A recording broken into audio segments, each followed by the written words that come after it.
നീ ഉറപ്പിക്കേണ്ട ഒരു കാര്യമുണ്ട്. നീ മരണപ്പെട്ടാൽ ലോകം നിനക്ക് വേണ്ടി ദുഃഖിക്കുകയില്ല. ലോകത്തിന്റെ ചലനങ്ങൾ തുടർന്നുകൊണ്ടേയിരിക്കും. നിന്റെ ജോലി അത് മറ്റൊരാൾ ഏറ്റെടുക്കും. നിന്റെ ധനം അത് നിന്റെ അനന്തരാവകാശികളിലേക്ക് നീങ്ങും.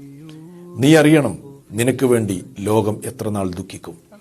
നിന്നെ പരിചയമുള്ളവർ പറയും, പാവം, അള്ളാഹു അദ്ദേഹത്തിന് പുറത്തു കൊടുക്കട്ടെ എന്ന്. നിന്റെ കൂട്ടുകാർ നിനക്ക് വേണ്ടി എത്ര നാൾ ദുഃഖിക്കും.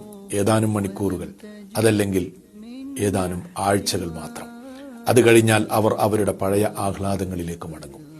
പിന്നെ നിന്റെ വീട്ടിലെ അഗാധമായ ദുഃഖമാണ്. അതെത്ര നാളുണ്ടാകും? ഒരാഴ്ച, രണ്ടാഴ്ച, ഒരു മാസം, ഏറി വന്നാൽ 2 വർഷങ്ങൾ. അത് കഴിഞ്ഞാൽ പിന്നെ നിന്നെക്കുറിച്ചുള്ള ഓർമ്മ അവരുടെ ഓർമ്മകളുടെ ഏടുകളിലേക്ക് മാറ്റപ്പെടുകയും അവർ അവരുടെ പഴയ സന്തോഷങ്ങളിലേക്ക് മടങ്ങുകയും ചെയ്യും. ഇതോടെ ജനങ്ങൾക്കിടയിൽ നിന്റെ ജീവിതത്തിന്റെ സ്റ്റോറി അവസാനിക്കുകയാണ്. അവിടെ മുതലാണ് നിന്റെ ജീവിതത്തിന്റെ യഥാർത്ഥ കഥ ആരംഭിക്കുകയും ചെയ്യുന്നത്. നിന്റെ സൗന്ദര്യം, ആരോഗ്യം, ധനം, മക്കൾ എല്ലാം നിന്നിൽ നിന്ന് നീങ്ങിപ്പോയി. നിന്റെ വീടും ഇണയും നിന്നെ വിട്ടുപിരിഞ്ഞു.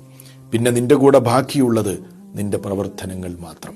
അതുകൊണ്ട് ഒരേ ഒരു ചോദ്യം നിന്റെ ഖബറിലേക്ക് വേണ്ടി: നീ എന്താണ് ഒരുക്കി വെച്ചിട്ടുള്ളത്? ചിന്ത ആവശ്യമുള്ള ഒരു ചോദ്യമാണത്.